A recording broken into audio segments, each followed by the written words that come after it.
Hello again and welcome to another Warhammer 40k Imperial Guard Tactics video, and today guys we are going to be taking a look at some spicy leaks.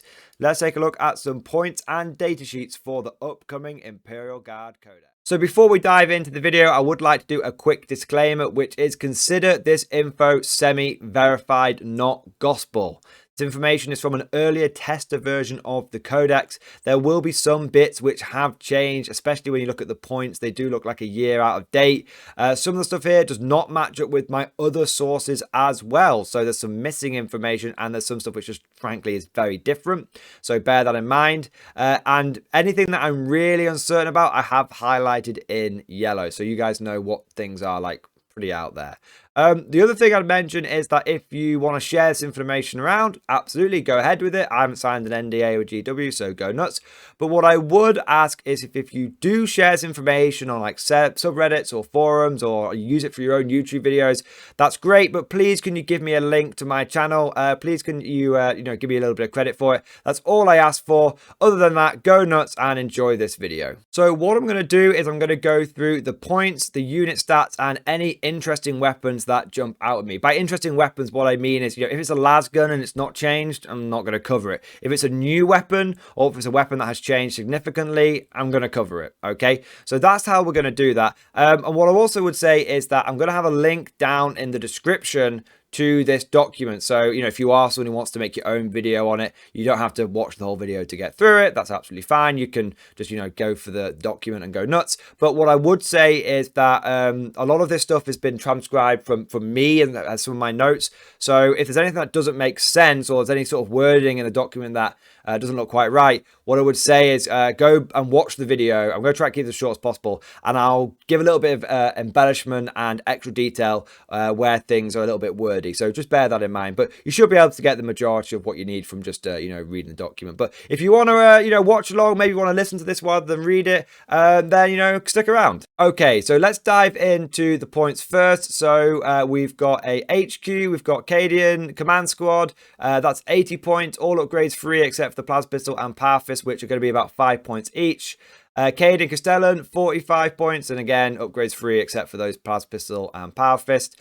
Gaunt's Ghost is about 130 points. Iron Hand Strachan is about 70. I have seen a couple of different points variances for him. Some say 70, some say 80. So, maybe you might want to land on like 75 as a rough guess for him. You've got the Lord Solar. So the Lord Solar model is Lord Solar Leonatus, I believe is how you say it. And he's, again, somewhere between 180 and 200 points. I've had a couple of different sources for him. So we've then got the Scion Command Squad. They're 110 points. All upgrades are free except the Plasma Pistol and the Command Rod. Again, if it's an exception, it's normally about 5 points. Platoon Command Squad, 80 points. So the Cadian and the Platoon Command Squad are the same. The difference is the loadout, so we'll get to that later on. You've got the Primaris Psyker, 60 points. Tank Commander is 155 points. Most of his upgrades are 5 points. Most of the weapons are 10 points. But the multi-melter stands out at being about 20 points. So that's interesting if las cannons in the front are 10 points and heavy bolts in the front are 10 points. That's kind of interesting. One thing to note is none of the vehicles have auger arrays anymore. I mean, I guess they were kind of useless apart from very specific circumstances. And Armored Tracks has changed. Armored Tracks is now, there's no track guards that help you with movement. Armored Tracks is instead damage 1 weapons. You get +1, an extra pip of armor to that. So if you've got like a 2+ save and someone shoots you with a damage 1 weapon, you'll have a 1-up save against that. So that's kind of cool. Kind of a shame to see track guards go, but kind of cool to see that armor tracks seem to be doing stuff. Some units get them baked in for free. Some units you got to pay for it. So moving on, we've got Creed. This is new Creed. This is Ursula Creed. Old Daddy Creed is in a Pokeball somewhere. She is 90 points. I have seen again between 80 and 90 points. So it's a little bit of variance there. Astropath coming in at 40 points. He is not a standalone character. He gets attached to a command squad. Same for the Massive Ordnance. He's 30 points. Officer of the Fleet is 30 points. Nork is 70 to 80 points. Ogun Bodyguard, 50 to 55 points. Nork's got a fixed loadout. But the Ogre Bodyguard can have a little bit of a different loadout. The Maul is now only strength +1, but the base Ogre is like strength. We'll get into it in a bit more detail, but strength base Ogre is like strength 6 now, so it balances out essentially. So that's all of the HQ stuff. Overall, the points seem kind of interesting. The command squads seem kind of pricey. If you think about like a platoon command squad right now, that would be 25 points plus the platoon commander 25 points. That's 50 points. So in comparison to like what we've got now, that looks like a 30-point increase. But they do a lot more stuff now. They do a lot more stuff. So it's probably worth it. But we'll get into that in just a moment. So we've got the troop choices now. We've got Cadian Shock Troops coming in at 65 points. We've got Catachan Jungle Fighters coming in at 70 points. Yep, that's right. Catachan Jungle Fighters do have their own data sheet. I wouldn't get too excited. It's not very good, but they got it. They got it. I mean, I'm sure the Sword will be able to come up with a big brain maneuver for them. But anyway, we'll come back to them in a moment. Deathcore Krieg are pretty pricey at 80 points. But they can take a Medipack, and it's like the Votan Medipack where the first unsafe wound becomes damage 0. Again, we'll get into that later. And then we've got the standard infantry squad, which is 65 points, which is the same as the Cadian Shock Troop squad. And again, like, you know, upgrades are free on that as well. So that is the troop choices, and let's get into the elite. So we've got the Bulgrin coming in at 35 points. You've got to pay for them all. Well, according to this, you know, information, again, this might be out of date, but you've got to pay for them all, which is 5 points. You're still probably going to want to take them all. So realistically, these guys are 40 points a pop. Units are up 3 to 9, all that standard. And then you've got the Commissar. He's coming in at about 40 to 50 points. He comes with a bolt pistol and chain sword. He can take a plasma pistol and power sword, but he can't take a power fist anymore. So that's kind of interesting. So he gets a chainsaw now, which is kind of cool. So that's an extra option, but losing the power fist kind of stings. We've got Kazakin. They're 105 points, maybe 110. They come in at 10-man base. They get all their weapons up free, except for the old sergeant. You get servitors, 30 points for 4. They have to pay for things like heavy bolters, plasma, and melter. So after the servitors, you get Ogrin. They're 30 points. They come in 3 to 9, just like they do now. So these guys are actually really cheaper in comparison to Bulgrin, because Bulgrin, realistically, you're looking at 40 points a model. The Grenadier Gauntlet is better, but it's still terrible. So realistically, you're looking at like 10 points cheaper. And in my opinion, I actually think Ogrin are better than Bulgrin now. That might be a bit controversial. That might be a bit of a smooth brain comment, but they've had a big improvement. They've had a big improvement. And with that points difference, I'd probably say Ogrin, they're pretty nice now. You've got Rattlings, 10 points a model, 5 to 10. Agenseer, 50 points. Breacher, 50 points. He can take a Power Maul for 5. He also can choose between like an auto gun and a shotgun for free. Marbo, 50. Harker, 50. All of these characters, I'd say you could give or take 5 or 10 points on each one of them. You've then got the Scions. These are 11 points a man. They can be taken between 5 and 10. So the Kazakin is set at 10, it looks like, and Scions are more flexible. All the upgrades are free except for the Power Fist. So this isn't just something they've done in the like data sheet. This seems to be something they've spread out from the balance patches and given to the whole codex now. Sentinels, Armor Sentinels are 50 points a model, and Scout Sentinels are 45 points a model. I actually like the look of Scout Sentinels better, but so a bit of foreshadowing there, guys. But they're both pretty good. Rough Riders look to be 20 points a model. 5 to 10 models. That cool Tesla lance that we saw in the preview is actually a gold lance, and that costs 5 points. And you can take sort of 1 to 2 of those in a squad. We'll get into that in a bit more detail. Hellhounds, they all look to be about 100 to 110 points. Again, they have to pay for their upgrades. We've then got the Basilisks. So that is the fast attack. We'll go into the heavy support now. So Basilisks are 140 to 150. Manticores 145 to 150. Death Strike is 150, and in my opinion is probably the best unit in the codex now. That's not a meme. It's incredible. So yeah, skip ahead to that bit, boys. The field orders battery is 70 points per model, and you have to take them in squads of 2 to 4. The heavy weapon squad is 50 to 55 points and has changed in no way, shape, or form. The Hydra is 110 points and has had a big glow up. The Lehman Russ is about 140, 150. It's got to pay for all its weapons. Most of those are 5 points. Most of the bigger weapons are 10 points, with the Melter being the standout one at 20 points. And then we've got the Rogel Dawn, so that's coming in at about 250 base. But with all the upgrades, you could easily get that up to like a 300 point model. And then, so we've got Wyverns. So Wyverns look to be like 130 points. But Wyverns are really funny. Heads up, guys. I've had information from a reliable source that says the Wyverns didn't make the final cut into the final codex. But they're in this playtester version. So right now, I would just say the Wyvern's fate seems to be is uncertain. So take that with a pinch of salt. But yeah, maybe the Wyvern didn't make the final cut. Just something to be aware of. The Chimera is between 80 and 90 points. The Taurox is cheaper now with 70 points. And the Taurox comes with inbuilt armored tracks. So the Taurox is more resistant to small arms. It can only take the Stormbolter now, so no longer sticking heavy stubbers on your Tauroxes, which is a bit of a shame. You've got the Taurox Prime coming in at 100, so that's quite a bit cheaper. You've got the Valks, the Valkyrie coming in at 130, cheaper all around for the Valkyrie, looking great. 5-point heavy bolters, 5-point lance cannon. I should say, going back to Lehman Russ for a second, looks like all the turret weapons are going to cost the same. So you sort of tweak the cost with the extra weapons, but the turrets are just pick your flavor. We've then got the Baneblade, Banehammer, Banesword, Doomhammer, Hellhammer, Shadow Sword, Stormlord, and Storm Sword. All of those are between sort of 400 and 500 points. I would say when you add on a set of sponsons for these guys, which are it's all 30 points for the sponsons, per sponson, I should say, so it's like 60 points per pair. You're looking at maybe easily 500 points. The Baneblades look like they look very expensive. They look like the old points for the Baneblades. So that's just something to be aware of. This is what makes me think these points are a little bit out of date. So we'll go through the data sheets quickly and their abilities, and then we'll go to the interesting weapons. So Creed, this is the new Creed, has got movement 6, weapon skill 3, ballistic skill 3, toughness 3, strength 3.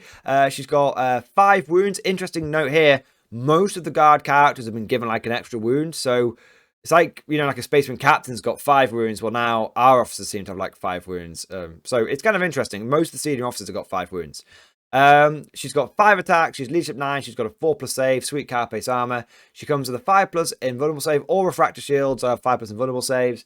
A little spoiler alert, the Tempesta Prime finally gets a refractor shield. She can do 3 orders, but she knows regimental orders. She has a special order that she can do, which gives a unit ranged attacks +1 strength. So you sort of order that unit and go, that unit has +1 strength on its ranged attacks. I don't believe that particular special order splashes out, so you can't start giving it to everyone. I don't believe that's the case anyway. Interestingly, you can use the CP reroll stratagem twice a phase if she's around. She's a senior officer, so we've kind of seen this with the Warhammer community reveals with like the Castellan. Senior officer means that core units reroll hit rolls of 1 within 6 inches.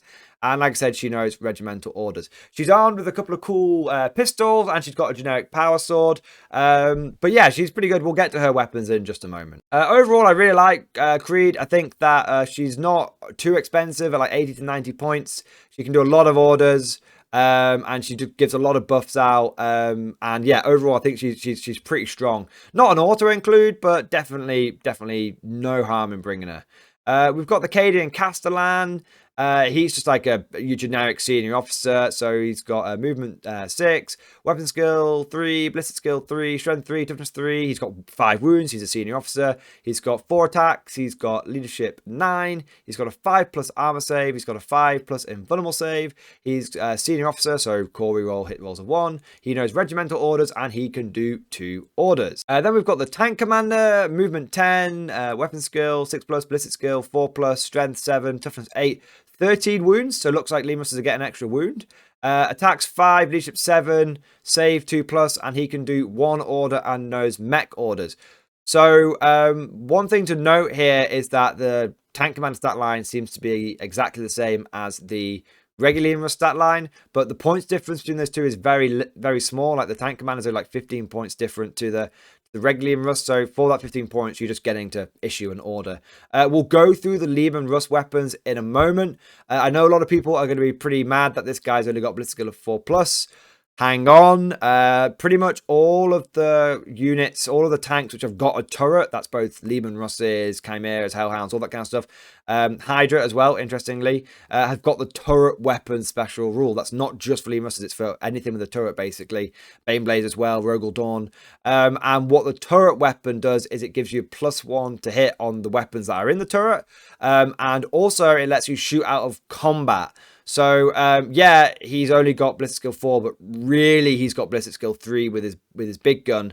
Obviously, he's only going to hit on 4s with like his sponsors and stuff. But all Russes now have got some source of hitting on 3 up. So that's pretty good. So don't get too mad at the fact he's got ballistic skill 4+, because all Russes are now rocking a pretty good ballistic skill. We've got Ironhand Strachan. He's a beast, man. I really like Strachan.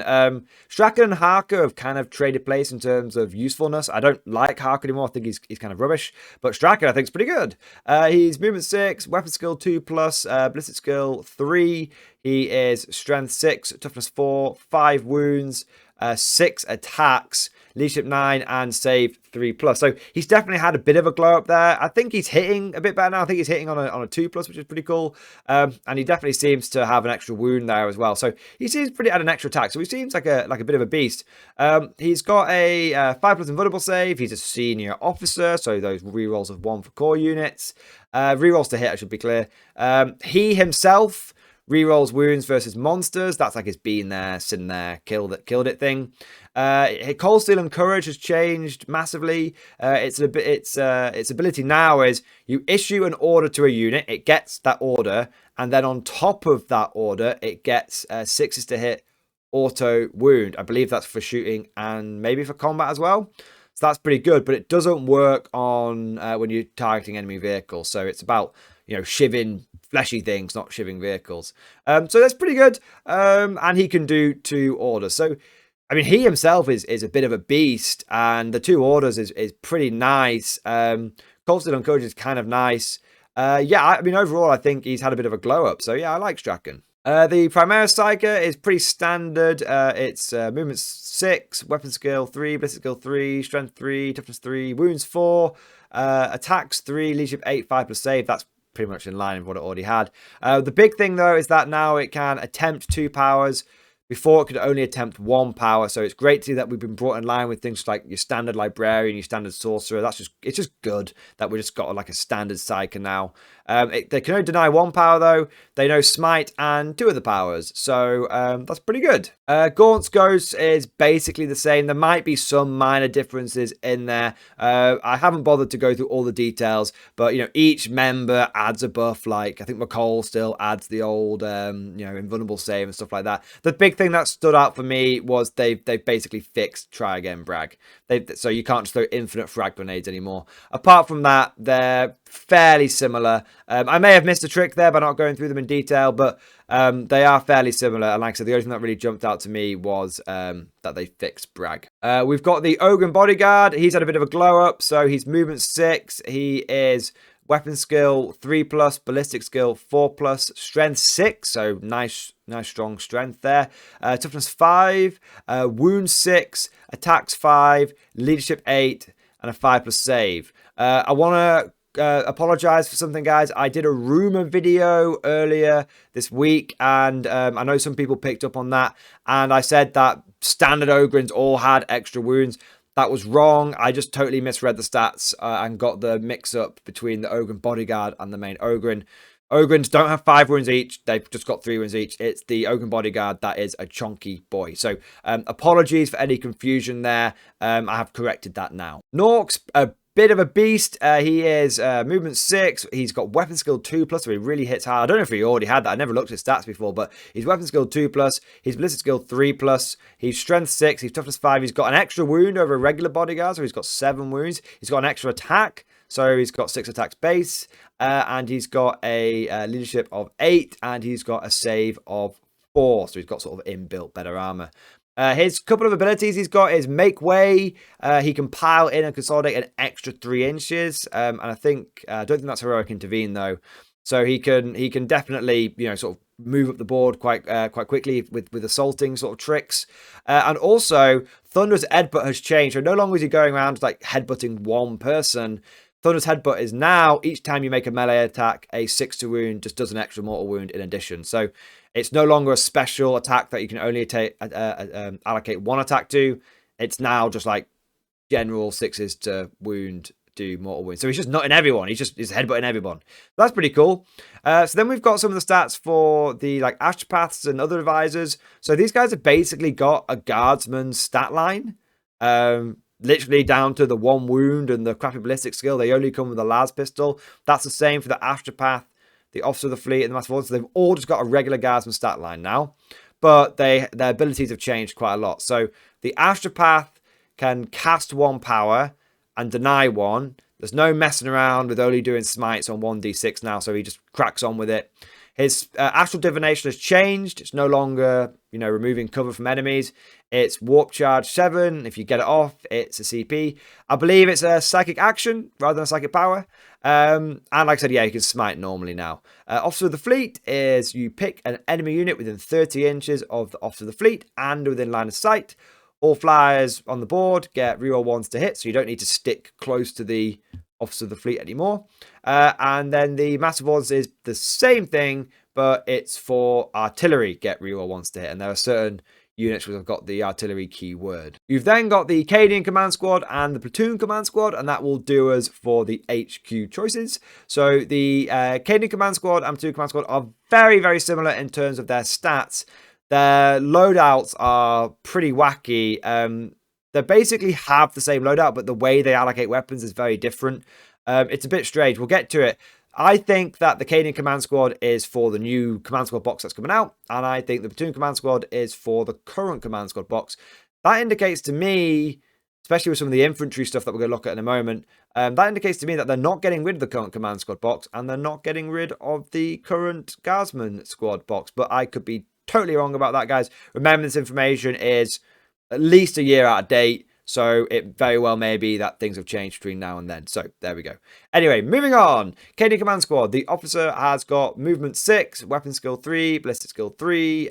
He's got strength 3, toughness 3, 4 wounds, 3 attacks, leadership 8, and a 5+ armor save, but he's got a 5+ invulnerable save. The veterans now are only ballistic skill 4+ and weapon skill 4+. They're no longer hitting better, but they are 2 attacks base. So weirdly, command squads are kind of good at choppy. And definitely with the Cadian one, you can start giving them some choppy weapons. So the Cadian command squad, it comes with the officer, the regimental standard, the medipack, the master vox, and a basic veteran. That's what it comes with as standard. The medipack now does 5+ feel no pain for the squad and gives you access to the, I think it's called Battlefield Surgery or Battlefield Medicine stratagem. Not sure what that does yet. I do have access to the stratagems. I've not been able to go over them yet. We've then got the Regimental Standard, which gives core units within 6 inches reroll wound rolls of 1. There's not a huge amount of core in the book. I know some people are going to be asking, like, do Liam Russes have core? Not as far as I can tell. I've done my best to go through, like I said, boys, I did sort of transcribe this, so I've done my best to go through this and add core to everything that I know has got core. So then you've got the regimental standard, like I said, rerolls, like lieutenant rerolls. Master Vox increases the order range of the officer to 24 inches, but that's only to another squad with a Vox. So the command squad can do long range orders, but as far as I can see, there's no way for like a Castellan to sort of hang around near a command squad and use their Vox caster anymore. So it's changed a little bit. So I think Castellans can do 2 orders, but command squads can do only 1 order, but they can do it at a much longer range. So when it comes to like loadouts, you can replace the regimental standard with either a flamer, a grenade launcher, a melter, or a plasma, not a sniper rifle, and you can't put any heavy weapon squads in this thing either, heavy weapon teams. So you can also, another Cadian veteran can take a flamer, grenade launcher, melter, or plasma, or a power fist, or a power sword. So you can get 2 special weapons in this squad, but you have to give up your regimental standard rerolls. Or you could really start going crazy and start giving like one of your veterans a power fist or a power sword. Bear in mind, the officer can also take a power fist or a power sword. You could have 2 guys running around with power weapons. Any veteran can replace its las gun with a las pistol and chainsword. So you probably don't want to do this, but you could have a 5-man squad running around with 2 power weapons and 9 chainsaw attacks. So you could do it. I don't know if it's any good, but you could do it, right? So that's everything for the Cadian one. Basically, it's kind of like the other command squad, but it can't take heavy weapons, and the way you swap weapons out is a bit different. So the platoon command squad, same stats for the blokes, same stats on the officer, same stats on the veteran. It comes with an officer and 4 basic veterans as standard, just how we're used to doing it, guys. It can form 1 heavy weapon team. Weird little note. I didn't include this in the write up because I wasn't certain how valid it was. But apparently, there's some wording where if you take the heavy weapon team, that's all you take. You don't get 4 veterans. You just get 2 veterans, and the command squad just becomes like a little 2-man heavy weapon team and the officer. Really weird, guys. There's a reason I've not included it in there. I think that might just be a mistake, or I was misreading the information. So it'd be funny if that turns out to be true. But so you can take a heavy weapon in some capacity. Any veteran can swap his las gun for las pistol and chainsword. So again, you can go choppy. Any veteran can take a special weapon, but you can only take 1 of each. So you can take 4 special weapons, but it's 1 melter, 1 plasma, 1 sniper, 1 grenade launcher, something like that. Or you can take a Master Vox, a Regimental Standard, and a Medipack, but obviously you can't take like a Melter and a Vox Cast from the same guy. Again, the officer can take some various, upgrades. He can take Chainsword, Power Fist, or Power Sword, and a las pistol, bolt pistol, or plasma pistol. You can't run around with a power fist and a power sword. You can't run around with a las pistol and a bolt pistol. So now we've got the troop choices. Now all of the troops have the same stat line, whether it's a regular infantry squad, a Cadian shock trooper, a Katajan, or Deathcore Krieg. They've all got the same stat line. The only difference is Deathcore Krieg Sergeant is called a Watchmaster, but he has exactly the same stat line as everyone else. All of the stat lines are standard guardsman stat line, exactly how it is now. There's no difference. So I'll read it out once, and it's the same for everyone. So it's movement 6, weapon skill 4, ballistic skill 4, strength 3, toughness 3, 1 attack, 1 wound, leadership 6, 5 plus save. Sergeant gets an extra attack, extra leadership. That's it. They've all got the same stats. Your basic infantry squad is the only one that can take heavy weapons. And it's exactly the same as it is now. 1 special, 1 heavy. You can give the sergeant some upgrades. That's it. They're core, and they've got the platoon keyword. Don't know what platoon does yet. Trying to find out. Don't know what platoon does yet. Cadian shock troops can take 2 special weapons, but you can take no heavy weapons or snipers. It looks like you can double up on the special weapons, though. It looks like you can run a Cadian squad with 2 melters or 2 plasmas if you want. Sergeant can swap his las pistol and chainsword for a drum-fed autogun. And that is really, really, really, really cool. It's basically a las gun with rapid fire 2. That's it. But it is cool.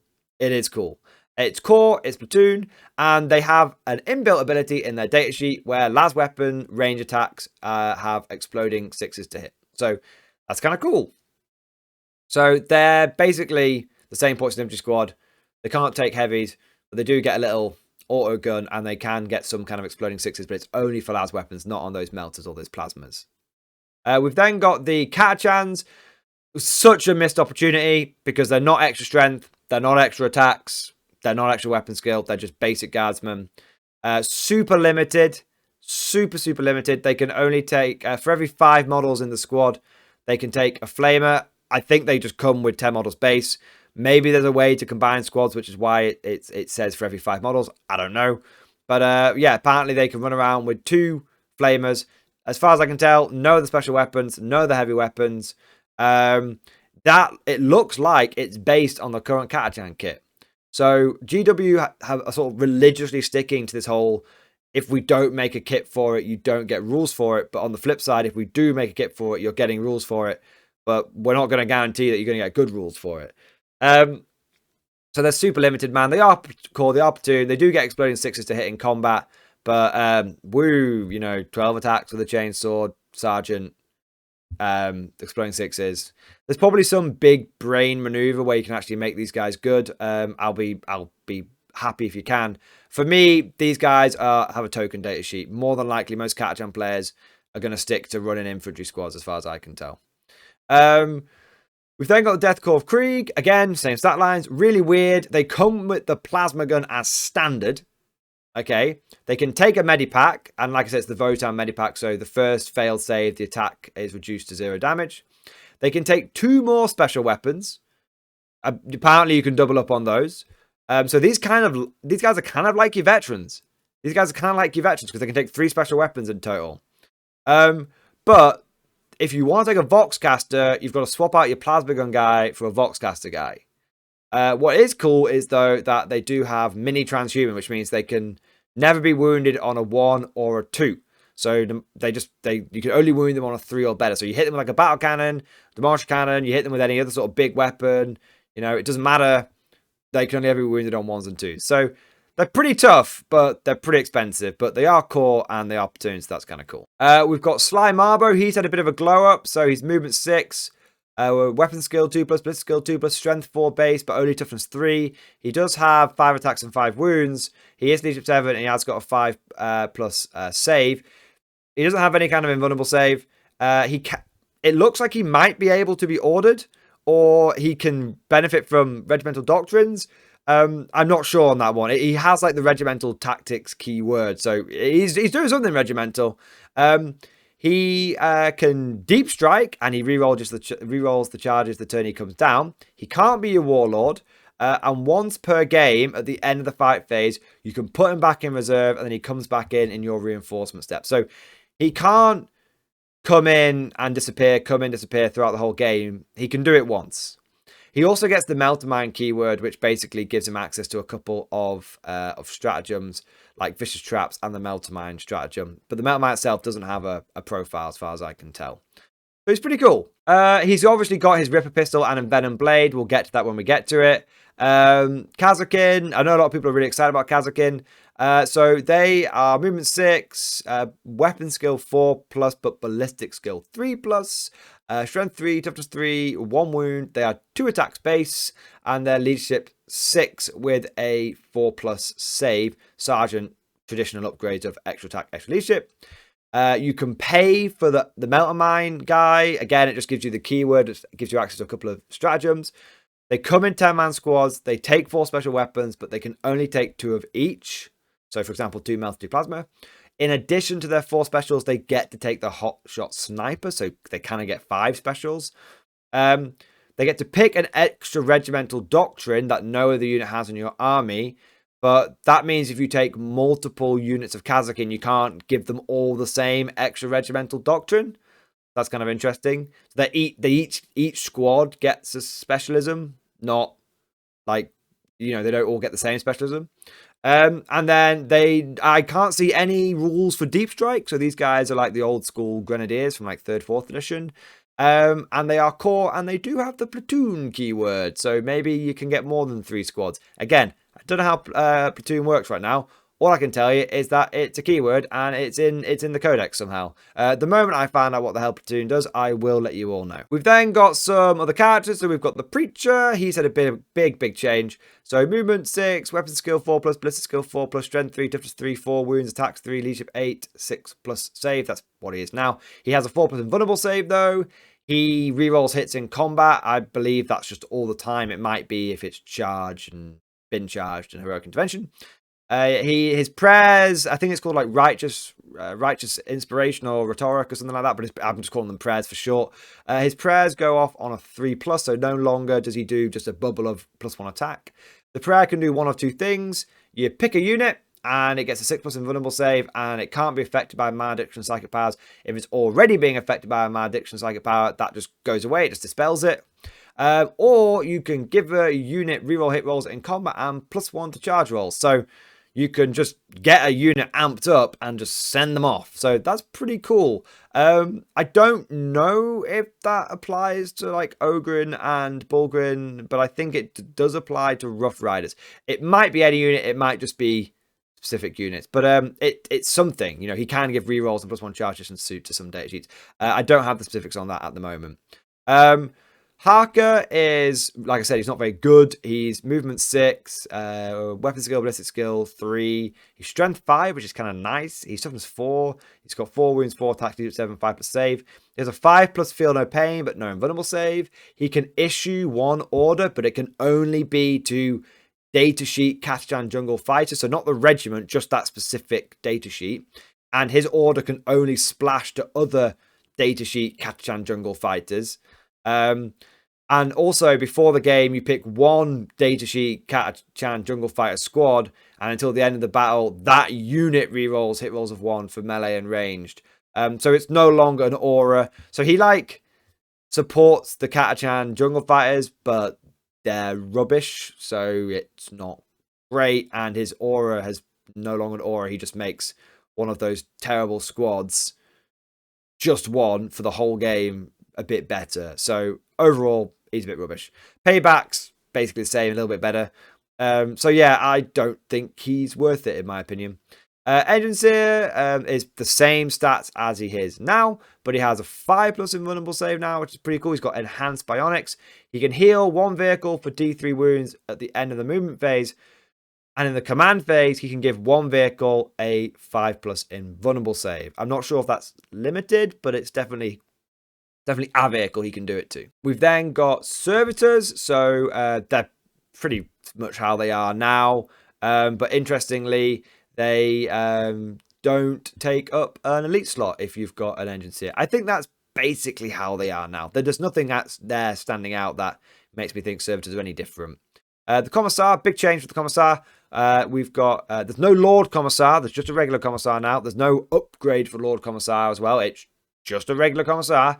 And the Commissar is movement 6, weapon skill 3+, ballistic skill 3+, toughness 3 and strength 3. He's got 4 wounds, so he's not a senior officer. He's only got 4 wounds. He's got 3 attacks base, leadership 8, and a 5+ save, but he does get a 5+ invulnerable save. Standard Commissars didn't used to get an invulnerable save, so that's kind of nice. He doesn't give units nearby can use his leadership anymore, which is interesting. He does come with a bolt pistol and a chainsword. He can take a plasma pistol and a power sword. Like I said earlier, there's no power fists.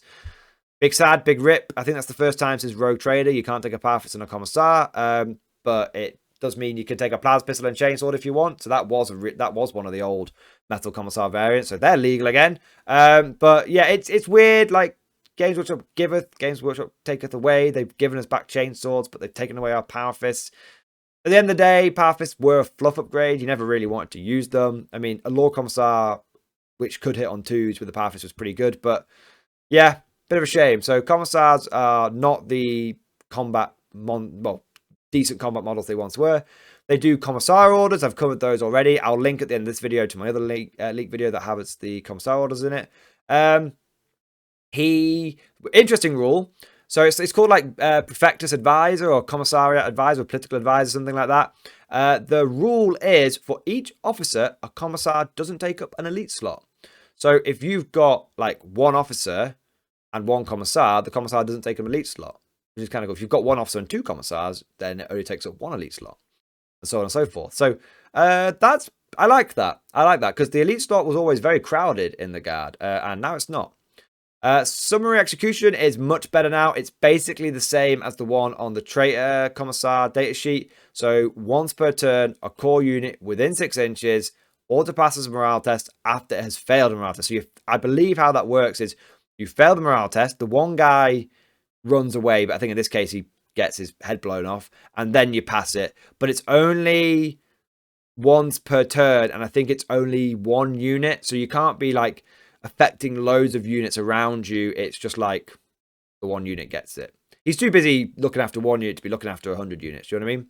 But he can do Order Perfectus orders on abhumans, infantry, and officers. So I don't think officers can really order each other around anymore. I think, but a Commissar can order them around. So that's kind of cool. We've then got Ogryn squads. Ogryns and Bullgryns have exactly the same stat line, except for Bullgryns come with a 4+ save standard and Ogryns come with a 5+ save standard. I think they're basically the same as they are now. They might have slightly better leadership, but that might be a mistake on my part. They always have the +1 attack now. So it used to be Ogres and Bullgryns got +1 attack when they charged. Now they're just 4 attacks base. They're just 4 attacks base. They reduce damage by 1, and Ogryns can shoot whilst in combat. They do like a point-blank barrage. Even if other friendly units are in combat with them, they can still do it. They can't shoot out of combat, but they can shoot into the combat that they're involved in. And they don't risk hitting enemies. We'll get to the Ripper Gun in a moment. The Ripper Gun has had a massive glow up. The Ripper Gun is the main reason why I think that Ogryns genuinely might be better than Bullgryns now. I think Ogryns do more damage output and Bullgryns are a lot tankier. So that's pretty good. They all reduce damage by 1, like I said. The Bullgryn comes with a Grenadier Gauntlet. It's a bit better, but still rubbish. Frag Bombs and Slab Shield standard. The shields do exactly what they do now. The Grenadier Gauntlet and the Frag Bombs have had a slight change, but not any way, not worth it. They're still not very good. So Rattlings are pretty cool. They've now got the same stat line as they have now. So they're only movement 5, their weapon skill 5+, but they're better at ballistic skill, but their toughness is terrible, their strength is terrible. But now they have a -1 to hit inbuilt. That might only be in cover. I can't remember off the top of my head. But they have some form of -1 to hit inbuilt. They have what they have now where they get the extra pip of armor in cover. So in cover, they'll have a 4+ save and a -1 to hit. Their forward deploy has been changed. So it's in line with normal forward deploys now. So they can be set up 9 inches away from enemy units or deployment zones during deployment. So you can set them up way out into no man's land. It used to be 18 inches away. Now it's 9. And also, Shoot Sharp and Scarper has changed to once per turn after the unit has shot. It makes a normal move, not a random move, a normal move. But it can do it in Overwatch. But if it does, the enemy gets to pick another target and redirect. So a bit like what AdMech dogs do and stuff like that. So interesting. I think overall, Rattlings are still kind of expensive. They've gone from being terrible to maybe there's some big brain maneuvers there. Maybe there's some interesting applications there. I mean, yeah, they look pretty good. So we've got Rough Riders next. So if that's all the elites, we're into the fast stack. Rough Riders, so I've highlighted this bit in yellow because I've seen 2 very, very, very different profiles for Rough Riders. One of them is, I'll go over one of them is very good and one of them isn't very good. And I pray to God we get to keep the very good one, but they are very powerful. I personally consider Rough Riders to be S tier. I think they make Repentia look like a wet squib. I just think Rough Riders are really, really good. Damp squib is saying. I think Rough Riders are S tier. If with this profile, I think Rough Riders are S tier. So their movement 12, their weapon skill 3+. They can be ordered. Their ballistic skill 4+, strength 4, toughness 4, wounds 2, attacks 2, leadership 6, 4+ save, sergeant, standard extra leadership and attack. Their core, their platoon. The sergeant can take a power saber instead of a lance. For every 5 models in the unit, you can take a goad lance. That's a specific weapon, not a different tip. So it's got the same profile all the time. Everyone has a las gun, las pistol, hunting lance. They've got something like Horse Lords, which ignores all modifiers to moving, advancing, and charging. And if you made, and they've got another thing, another ability, which is if you made a charge roll, you gain +2 strength, and yes, that's on top of the lance. So the reason why I think these guys are S tier in this configuration is their core, their platoon. So they can be given the full Lord Solar buffs for rerolls to hit, rerolls to wound, and they can be ordered. And one of the orders that we've seen is fixed bayonets, which gives you +1 to hit, +1 AP in combat. So if that's the case, you're looking at a unit of these guys with like Melter Lances, for example. They're going to have 21 attacks, hitting on 2s with 4 rerolls.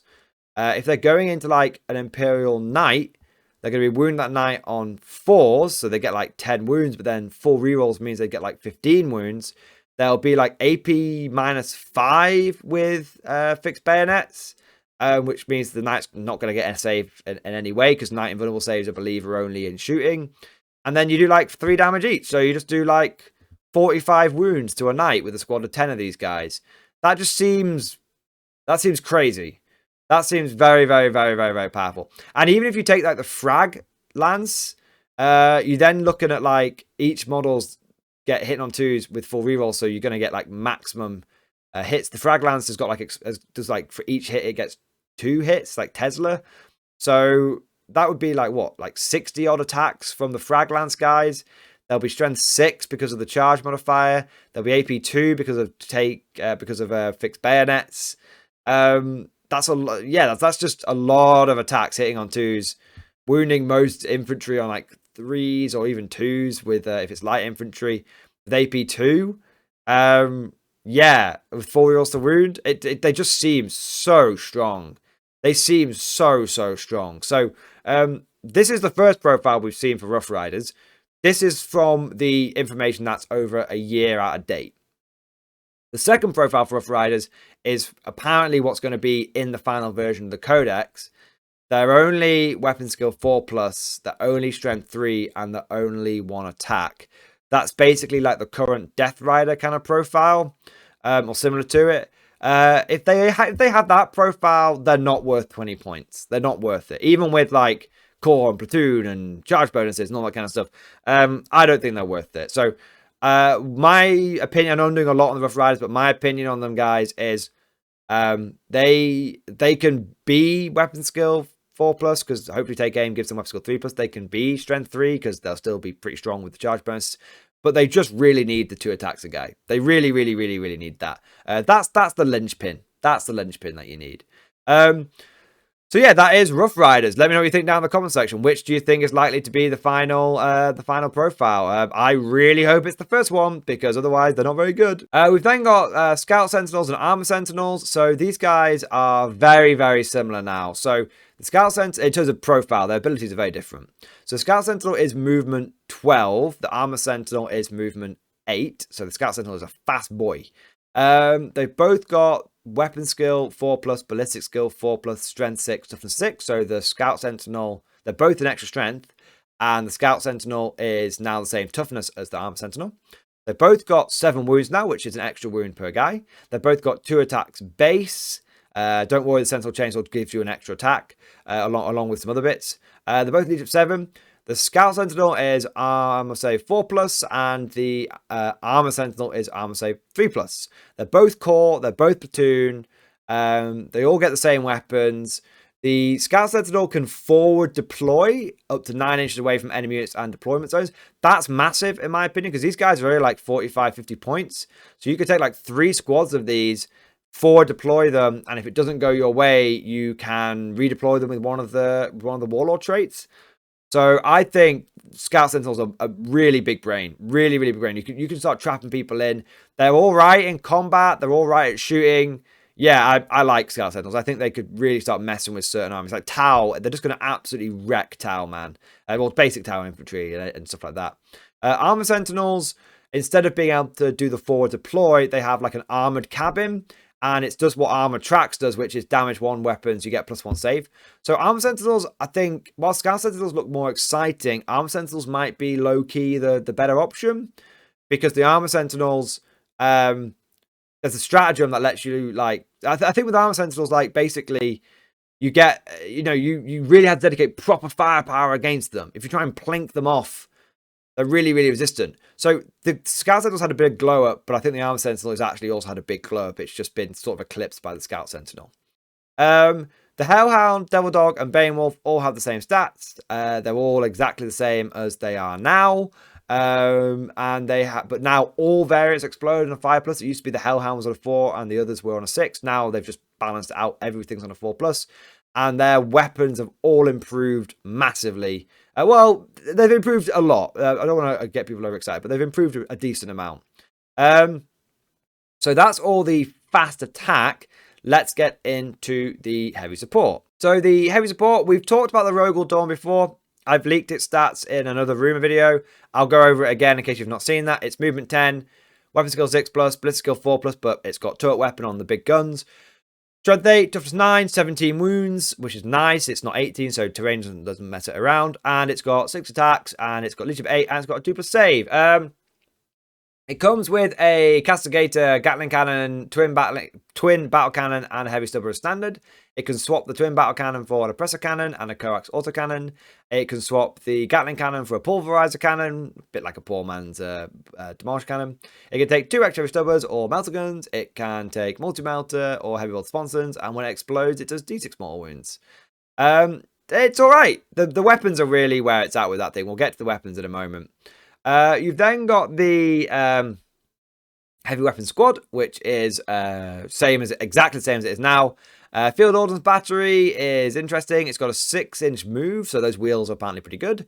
It's Ballistic Skill 4+, Weapon Skill 4+, Strength 3, Toughness 4, 6 wounds, 3 attacks, Leadership 6, 4+ save. It comes in squads of 2 to 4. It is platoon, but it is not core, and it can take orders. So that's pretty good. Again, most people are going to be excited about the weapons for that, so we'll go over that in a moment. And then we've got the Lehman Russ, same stats as the Tank Commander, the Basilisk, all the Basilisk, Manticores, Hydras, and the Wyvern, if it makes it into the final version, I've got exactly the same stats. They've all got Movement 10, Weapon Skill 6+, Ballistic Skill 4+, Strength 6, Toughness 7, 11 wounds, 3 attacks, Leadership 7, and a 3-up save. They've all got the same now. So the Basilisk has actually got the like Armageddon pattern Basilisk profile now, which is kind of cool. Death Strike has got the same stats as that as well. The Death Strike has changed so much, man. It's amazing. It's no longer goes off randomly. You spend 1 turn. You've got 1 or 3 missiles to pick. We'll go over to that in the weapons section. It no longer goes off randomly. You do an action in your command phase to align the target. That is completed at the end of your turn.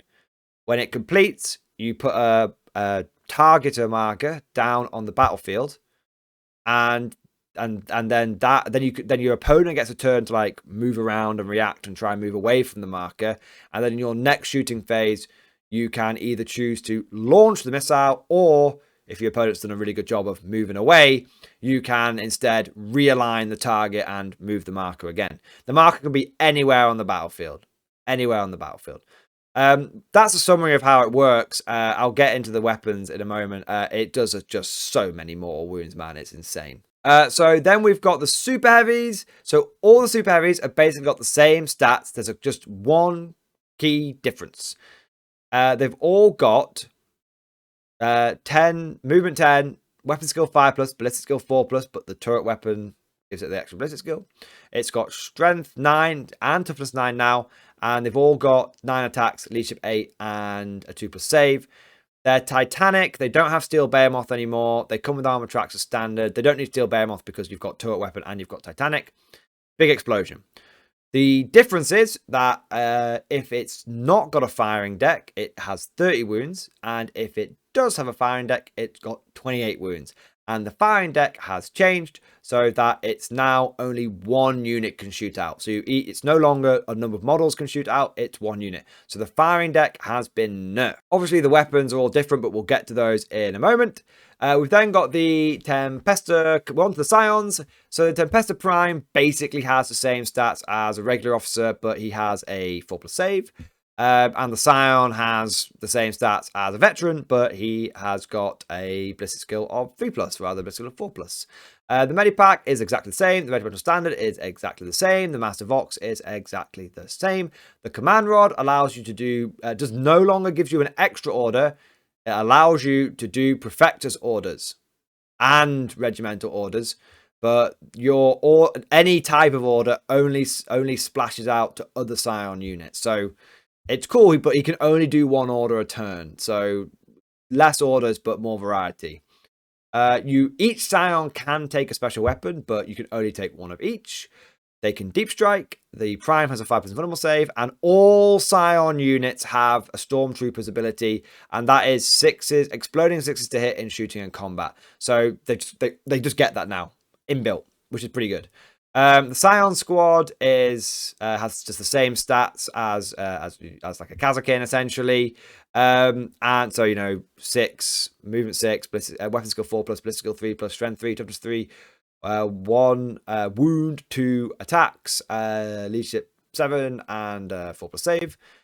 They can deep strike, they get exploding 6s, their core, their platoon, and the special weapons are now, if you take a 5-man squad, you get 2 specials, but yeah, it's 1 of each. 10-man squad, it's 4 specials, but 2 of each. So, for example, you could take 2 plasma and 2 melter in a 10-man squad, but you couldn't take 3 melter and 1 plasma or 4 melter. And, you know, similar for if you take it a 5-man squad. So, they're pretty good. I like them. I think they're actually, they're pretty strong. The Torx Prime is essentially the same as it is now. It comes with armor tracks as standard, and it has a little rule where you can't include more Torx Primes than there are other Tempestus units in your army. Basically, you can't take a regular guard army and take Torx Primes for that army. No, you've got to take a Scion squad or a Command squad and a Torx Prime. So that is all of the Scion stuff. The Torx Prime weapons, little hint for you here. Torx Prime weapons have, I think, overall got worse. I think overall have got worse. It's a side to slight downgrade, I would say. We've then got the remaining units. So this is the last 3 units. The Chimera has the same stats as the Hellhound, so it's got that extra wound now. It can still transport 12. The Lasgun arrays are exactly as they are now. And you've got the mobile command vehicle special rule. It's no longer a stratagem. It's inbuilt. And it is 1 officer embarked can issue 1 order. It doesn't matter if you have 2 officers embarked. It doesn't matter if that officer is like a Castellan or Creed and can do like 2 or 3 orders. 1 officer at any time could use the radio and could do 1 order with it. So it's a nice little buff, but it's got a couple of limitations. Now its turret, it does have the turret weapon for its turret weapons. So it's got like 1 weapon that's going to be hitting on like 3s and 1 weapon that's going to be hitting on like 4s. The Taurox, in my opinion, is not as good. It's got the better movement, but it's got 1 less wound. It's only got 10 wounds. So it's got 14-inch move, but 1 less wound with 10 wounds. It comes with armor tracks inbuilt, so it's a little bit more durable to small arms, but the Chimera can just pay 5 points to the same ability. It doesn't seem to have turret weapons, because when GW builds the models officially, they put the autocannons on the side, not on the little turret on top of the Torx Prime. Not on the Torx. Again, the Torx Prime doesn't have turret weapon either, so no turret weapons for Torx or Torx Primes. So yeah, overall, I just don't think they're as good. Then you've got the Valkyrie. The Valkyrie's had a big glow up. It now just hits on a 3. It's the same stats as it is now. But so 20 to 40-inch move, weapon skill 6, but it's now always ballistic skill 3+. Doesn't need to hover. It's always ballistic skill 3+. Strength 7, toughness 7, 14 wounds, 3 attacks, leadership 7, 3 save. I think it used to be strength 6, but it's strength 7 now. It comes with a multi-laser and a Hellstrike missile. The multi-laser's had an improvement. It's now heavy 4. All the multi-lasers are heavy 4, 6, strength 6, -1 damage. So extra AP, extra shot. It comes with the Hellstrike missiles. They're still terrible. You can swap to the rocket pods, which are great. The Valkyrie can deep strike. It has all the normal aircraft rules when it's flying, when it can hover, and then it loses things like hard to hit and fixed movement. Units can disembark after it's moved. They must disembark 9 inches away from enemy models. They can't do any other kind of moving or charging. They get out 3 inches and that's it. That's where you are. You can't use any ability that says you've counted as stationary. So you have fast rope down and you are only going 3 inches. If the Valkyr's moved more than 20 inches or more, you break your legs on a 1 just like you do now. Scions have a special rule where it has a little mention for Scions. Scions can disembark 6 inches away. So that's really cool because it means that Scions can start getting into like melter range and stuff like that. I don't think they can get into melter range straight off the bat, but I think Scions do benefit from a regiment trait. So if you took like heirloom weapons Scions, you could get out and you could be in melter range off the bat. So that's kind of cool, assuming that Scions do still get regiment traits. So big glow up for the Valkyrie, extra ballistic skill always on, and deep strike and better disembark rules for, worse disembark rules for some units, but better for Scions. So that's all the data sheets. Overall, I think the Valkyrie's had a big glow up, but let's go on to the different weapons. So I'm going to rattle through these guys. You can do your own analysis as you want. So the Lord Solar has one of his weapons is Gaze. He's got like the Lord Solar's Righteous Gaze. It's range 12, pistol 2, strength 8, 8 mastery, 3 damage. So that's one hell of a gaze. I guess that's where Yarek's Baelai went. He's also got Conquest. I think that's a reference to like the Blade of Conquest, which is melee, strength user, which is 6 in his case, -3, 2 damage. Creed has got 2 pistols, one called Duty, one called Vengeance. They do exactly the same thing. They're range 12, pistol 1, strength 5, -3, 2 damage. She has a basic power sword. Tracker now has an auto shotgun, which is strength 12, assault 3. It's always strength 4. They're no longer half range messing around. And it's AP dash, but it's always damage 2. Stratton's bionic arm with Devil Claw is user strength. So that's like strength 6. It's -3, 2 damage. So that's pretty good. It's like a power fist without the disadvantages. Guard power fists have been brought in line. They're now flat damage 2. The Psych has a force stave, which is exactly the same as it is now. I think it's strength +3, -1, D3 damage. Ogren Ripper Gun, melee profile exactly the same. Shooting profile, way better.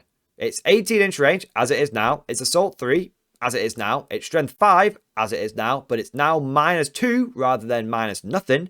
And it's a flat damage 2. So big, old, chunky assault boltery kind of things with extra AP. Just overall, really, really good. I think that makes the Ogren have better damage output than the Bulgrin, man. I just love that Ripper Gun. I just love it.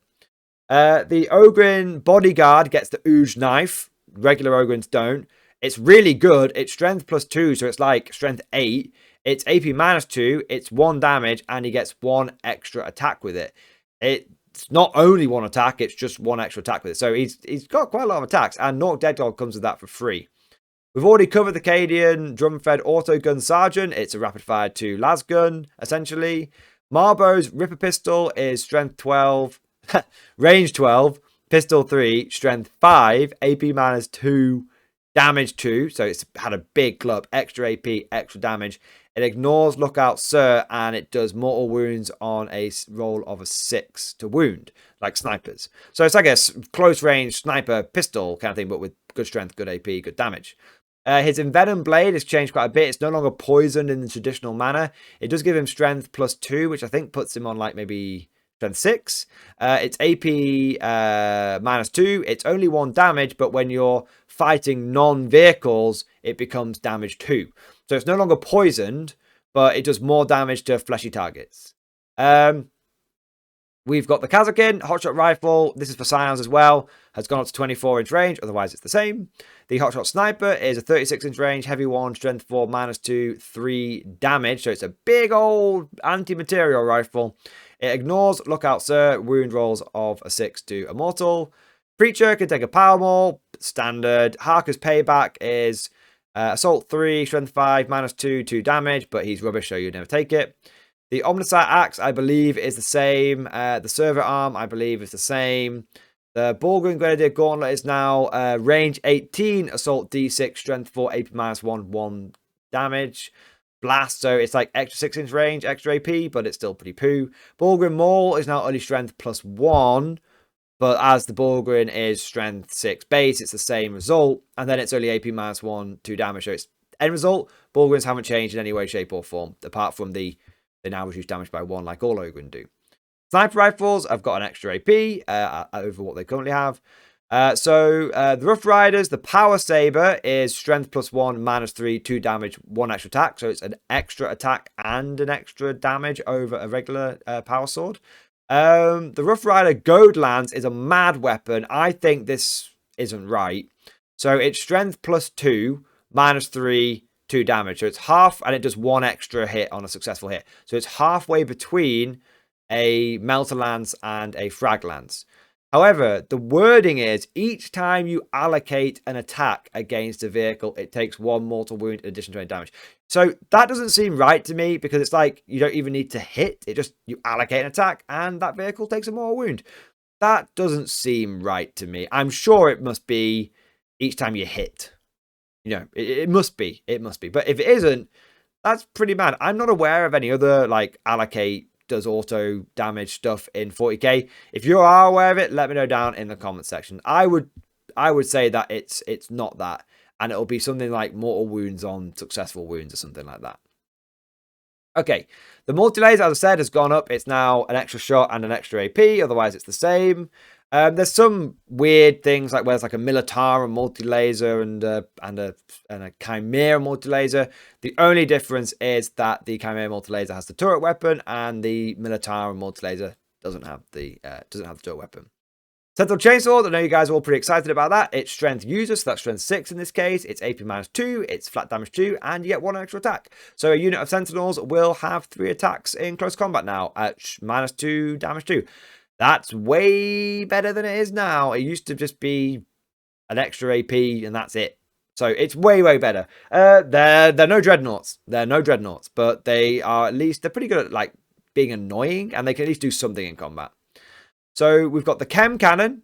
The Chem Cannon is for the Bane Wolf. It's gone up to range 12. It used to be range 8. It's now D3 plus 3 shots. It used to just be D6 shots, so it's much more reliable. Strength 2, don't worry about that. It's AP -3. It's now flat damage 2, so it's a real marine killer. It's got turret weapon, but it auto hits, so it doesn't matter. But it wounds all non-vehicles and Titanic on a 2+. So anything squishy, anything fleshy, it wounds on a 2+. That's why I said don't worry about the +2 strength. So to me, that feels like it does an extra damage, and it's got extra range, and it's got more reliable shots.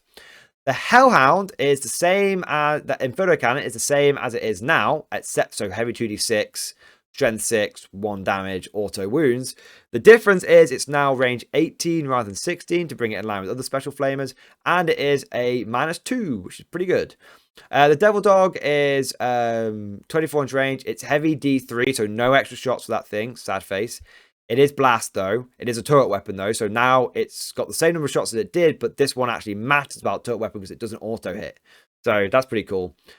So it's strength 9, so it's got 1 extra AP. It's -4, which is pretty good. It always does D6 plus 2 damage, so it's always on melter. But if you get in half range, you get super melter. You get D6 plus 4. I think that's an improvement over what it has. At the very least, it got turret weapon and an extra strength, which is pretty cool. You've got the Rogal Dawn, which is the, it's got all sorts of weapons. So Castigator Gatling Cannon is range 20. This is one of the hull weapons. This doesn't have turret weapon. It's range 24. It's heavy 12. It's strength 5, -1, 1 damage. So it's kind of like a poor man's Punisher Gatling Cannon. Except the Punisher Gatling Cannon got a lot better. So it's the, then you've got the Pulverizer Cannon, 24-inch range, heavy D6, strength 8, -2, and then that is flat 3 damage blast. So that's like a poor man's Demolisher Cannon. It can take one or the other of those, so you pick the Gatling or the Pulverizer. You've got the Twin Battle Cannon, which is 72-inch range. It's heavy 2d6, so it's pretty swingy, but it's strength 8, AP -3, flat 3 damage, blast turret weapon. Interesting little note. This Twin Battle Cannon is AP -3, and the Lehman Russ Battle Cannon is only AP -2. But this one is much more swingy on the number of shots, whereas the Lehman Russ one is a lot more reliable. We've then got the Oppressor Battle Cannon, which is one you can swap for the Twin Battle Cannon. That's got a 90-inch range, heavy D6 plus 3, so much more reliable number of shots. It's strength 10, -3, so it's got better strength but the same AP, and it's got flat 4 damage, so it does an extra damage, and of course it's turret weapon.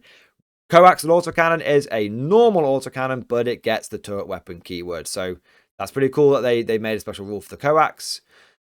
Okay, so then we get into the Field Ordnance Battery. So you've got the Bombast Field Gun, the Heavy Las Cannon, and the Multiple Rocket Launcher. Field Ordnance Batteries come with the Multiple Rocket Launcher first, and then you swap things out. The Bombast Field Gun is like a mini Basilisk or a big mortar, depends on how you want to see things. It's heavy D6, so it's kind of swingy. It's strength 7, it's -2, and it's 2 damage, and it's indirect fire. Apparently, it's the only indirect fire weapon. That's right, the Multiple Rocket Launcher very well may not have indirect fire. That could be a mistake on my part. It could be a mistake on the information I've seen. It could be that it's out of date. But interesting, the Multiple Rocket Launcher doesn't have indirect fire.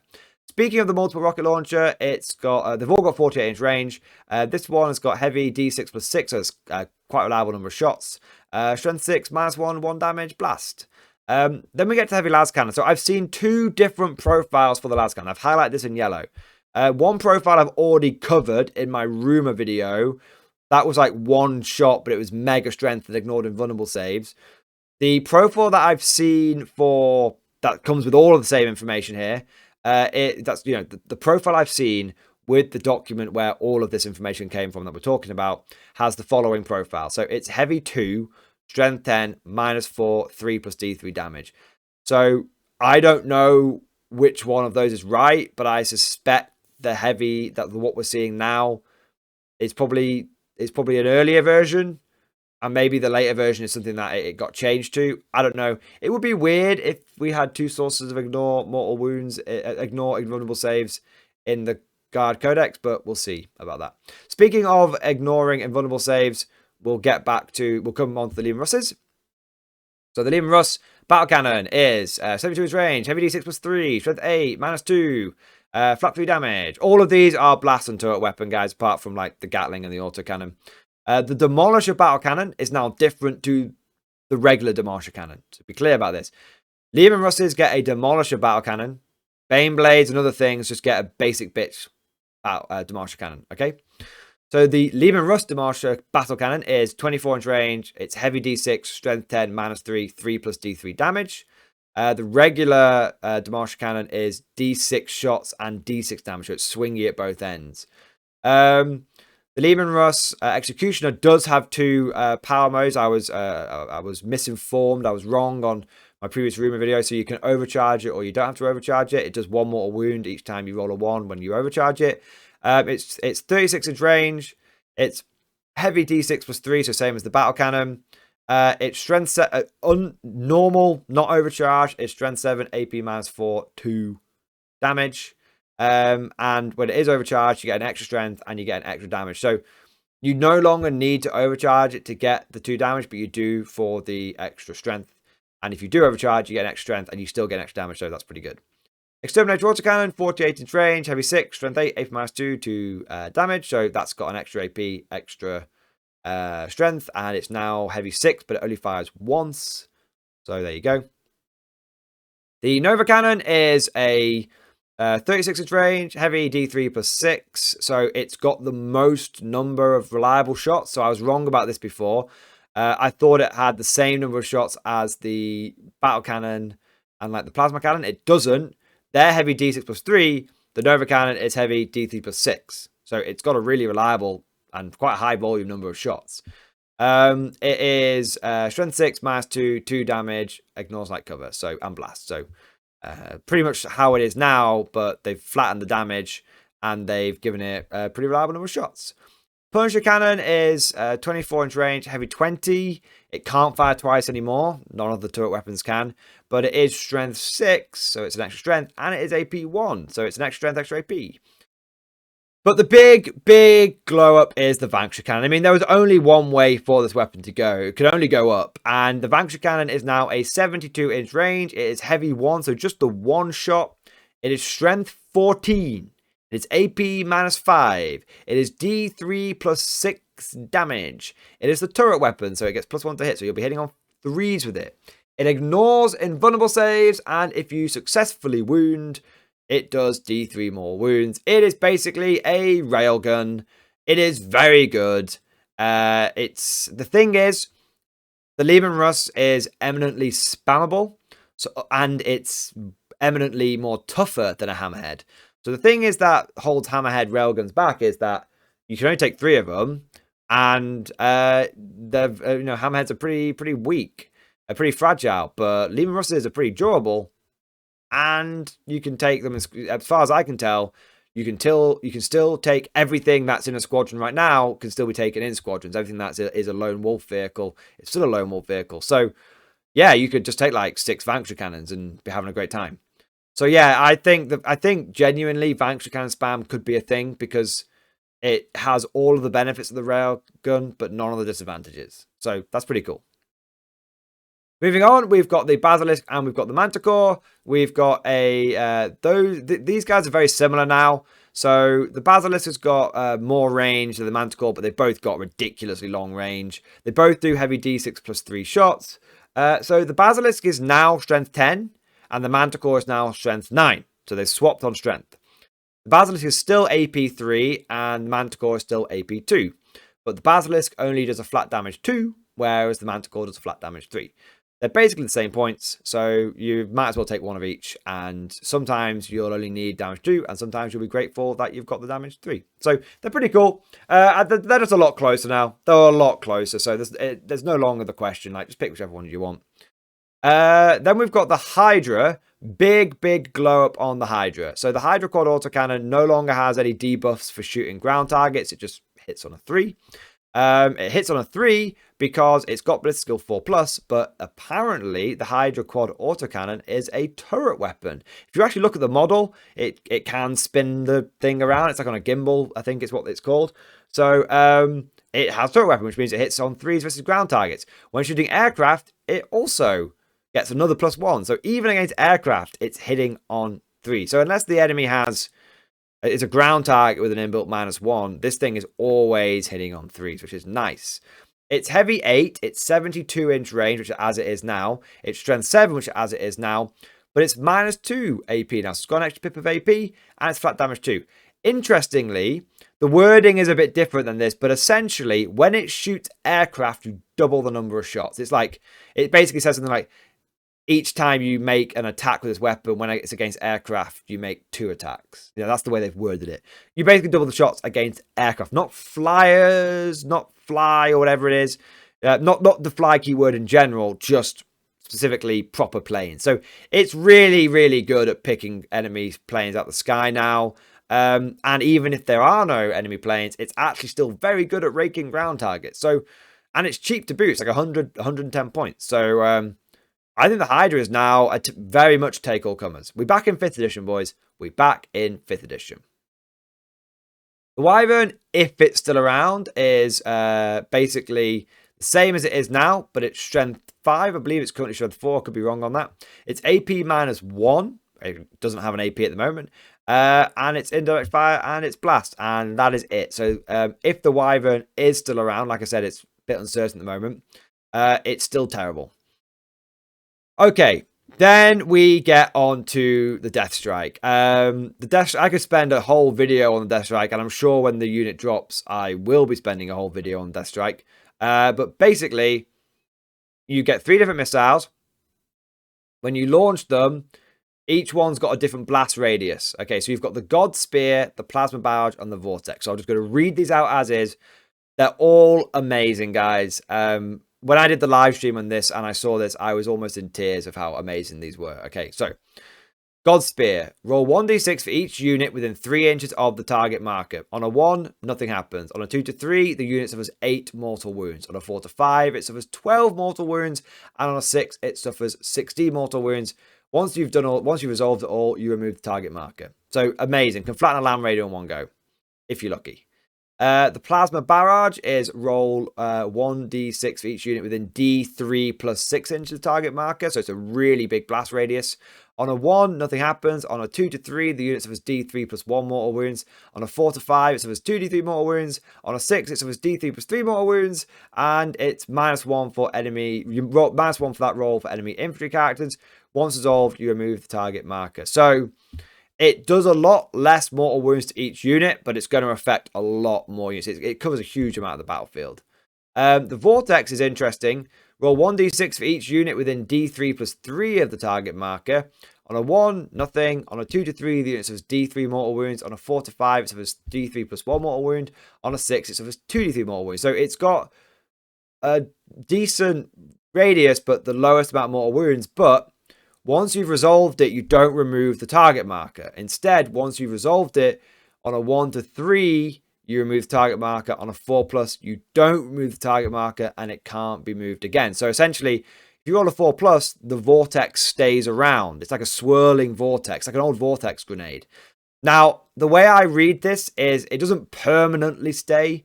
The way I read this is each shooting phase, you then keep splashing out those mortal wounds.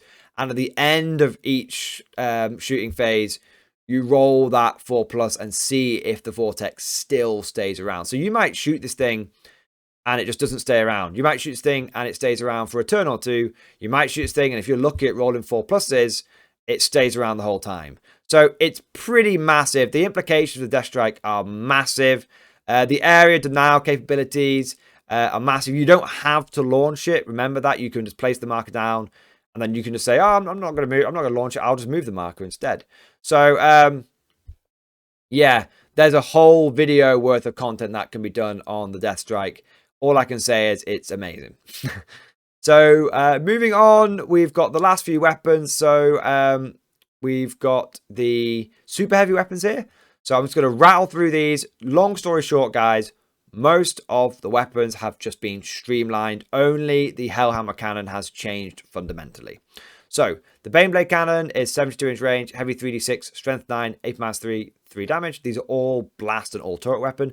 Even if it's not an actual turret, all of the Baneblade super heavy, all of the super guard super heavies, they either have turret weapon or counts as turret weapon. So don't worry, your Shadow Sword is getting that +1 to hit.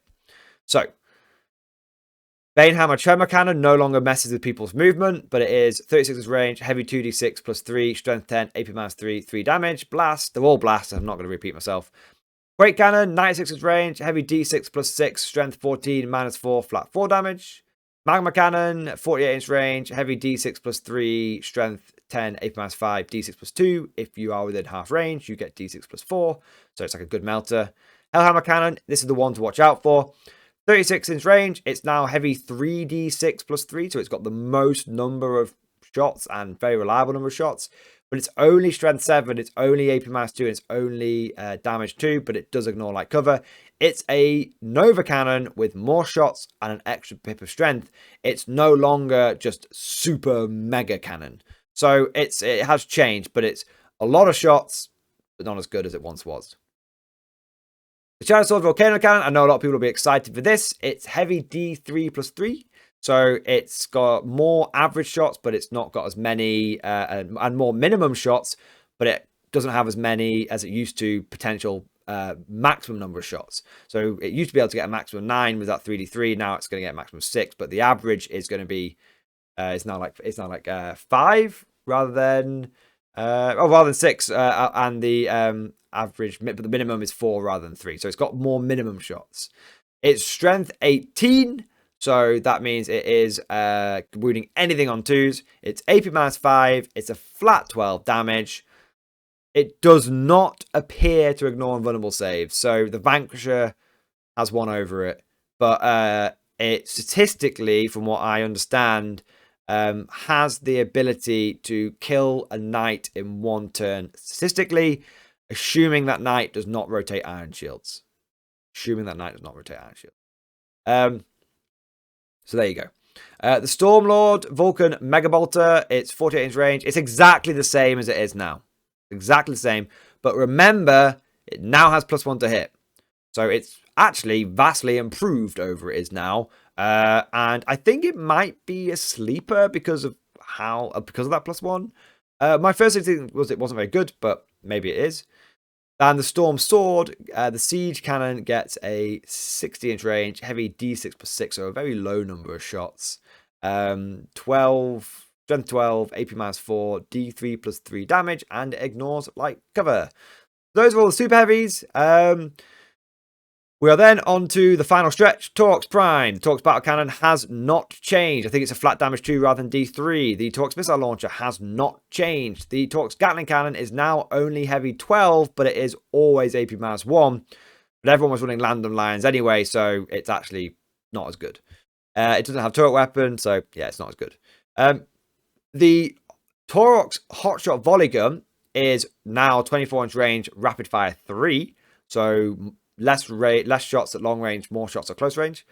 The regular Scion and Kazakin Hotshot Volley Gun is now a 30-inch range, rapid fire 2. So the Hotshot Volley Guns are no longer heavy, and they're a little bit less shots at long range, but the same or more shots at close range, depending on if it's the vehicle one or the infantry one. Apart from that, the stats are the same. The Chimera has all of the same stats apart from the multi-laser. Apart from it has turret weapon on all of its weapons, on all of its, multi-laser, heavy bolter, and heavy flamer. So the whole weapon's hitting on 4s, the turret weapon's hitting on 3s. And the multi-lasers had that buff of extra shot, extra AP. Same for all the multi-lasers in the Codex. The Valkyrie Hellstrike missiles are terrible. They're still only one shot. Their strength 8, 8 minus 3, 3 damage. If you shoot an aircraft, you get +1 to hit against aircraft, and it becomes damage 3 plus D3, so it's just terrible. Multiple rocket pods have had another buff. They've consistently got better, Codex from Codex. They've got 36 range. Assault D6, they're now strength 6, 8 minus 2, 1 damage. They're just so much better. They are so much better. And a weird one is apparently there's a preacher shotgun, which is for your preachers, and it's just a regular shotgun. It's just a regular ass shotgun. It's assault 2, strength 4, and it's damage 1, AP nothing. So that is all of the unit stats and the weapons. So that's everything for today. Hope you've enjoyed the video. Let me know what you think down in the comment section below. Some big changes there. Do you think the Codex is an upgrade, a side grade? What units do you think are good? What units do you think are bad? My overall thoughts are tanks good, infantry meh. And I think that the Death Strike looks pretty amazing. I'll be surprised if it makes it into the Codex in that format, but if it's anything like that, then that's pretty good. If you have enjoyed today's video, then please give it a like. It makes a huge difference. And if you want to make sure you never miss an episode and you're always on the front line for those leaks, then smash that subscribe button. If you really enjoyed today's video, then please consider becoming a channel member or Patreon supporter. One of the big perks of being a channel member or patron is you gain access to the Mordy and Glory Discord. There's loads going on there, but one of the big things is that I tend to drop leaks a little bit earlier in there, at least hints and stuff like that. So if that sounds exciting to you, head on over to that Discord. It's a really active community. We've got over 500 active people in it right now. So thank you for watching. I hope you've enjoyed today's video. And of course, as always, I'll see you guys next time.